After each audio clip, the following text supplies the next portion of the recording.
Hello, welcome to Geo Politics ज्ञान।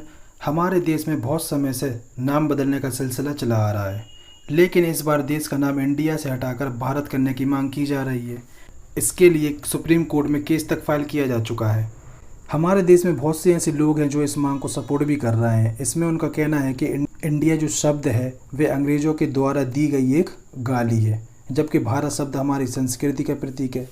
दरअसल किसी भी देश का नाम उस देश की अस्मिता, इतिहास, संस्कृति और सभ्यता की याद दिलाता है।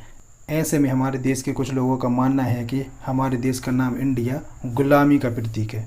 अब इंडिया शब्द गुलामी का प्रतीक है या नहीं, चलिए देखते हैं। वैसे हमारे देश का नाम भारत रखे जाने का इतिहास बहुत पुराना है। भगवान ऋषभदेव के बेटे भरत, जो कि उस समय चक्रवर्ती सम्राट थे और उनका जो साम्राज्य था वो चारों दिशाओं में फैला हुआ था भारत में, तो उनके ही नाम पर हमारे देश का नाम भारतवर्ष पड़ा। लेकिन उन्हीं के समय पर भारत को कई अलग अलग नामों से भी जाना जाता था, जैसे जम्बूद्वीप, आर्यवर्त, तियांजू, अलग अलग नामों से। लेकिन जब ईरान और सेंट्रल एशिया से लोग भारत की तरफ आए तो उन्होंने हमारे देश को हिंदुस्तान कहा। उसके पीछे का कारण ये था कि वो सिंधु नदी के इस पार रहने वाले लोग थे और वो लोग सिंधु के नाम से ही इस इलाके को जानते थे। लेकिन यहाँ पर एक प्रॉब्लम थी। यहाँ के रहने वाले लोग सा को हा बोलते थे, तो सिंधु की जगह वो इस इलाके के लोग को हिंदू कहने लगे और इस जगह को स्थान कहने लगे, तो दोनों को मिलाकर हो गया हिंदुस्तान। तो जो सेंट्रल एशिया और ईरान के लोग थे वो इस इलाके को कहने लगे हिंदुस्तान। तो ऐसे हमारे देश का नाम हिंदुस्तान पड़ा। इसके अलावा हमारा देश दुनिया की 4 सबसे पुरानी सभ्यताओं में से एक है, जिसे सिंधु घाटी सभ्यता कहा जाता है। एंशिएंट ग्रीक के लोग, जहाँ से अलेक्जेंडर सिकंदर महान आया था, वहाँ के लोग सिंधु घाटी सभ्यता को इंडस वैली सिविलाइजेशन कहते थे।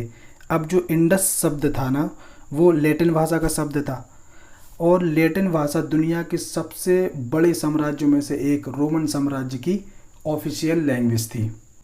तो जो इंडस शब्द था वे लैटिन भाषा में आगे जाकर हो गया इंडिया। बस यहीं से जो यूरोप के लोग थे वो भारत को इंडिया कहकर बुलाने लगे।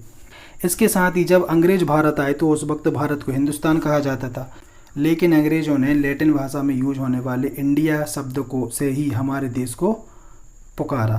तो इस तरह हमारे देश का नाम इंडिया पड़ा। लेकिन यहाँ एक बात गौर करने वाली ये है कि दुनिया के अलग अलग हिस्सों में भारत को अलग अलग नाम से जाना जाता रहा है।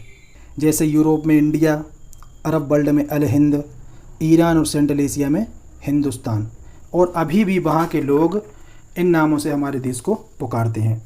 अब भले ही देश का नाम इंडिया से हटाकर भारत रखने की बात चल रही हो, लेकिन भारत और इंडिया जो हैं वे एक दूसरे के पर्यायवाची हैं।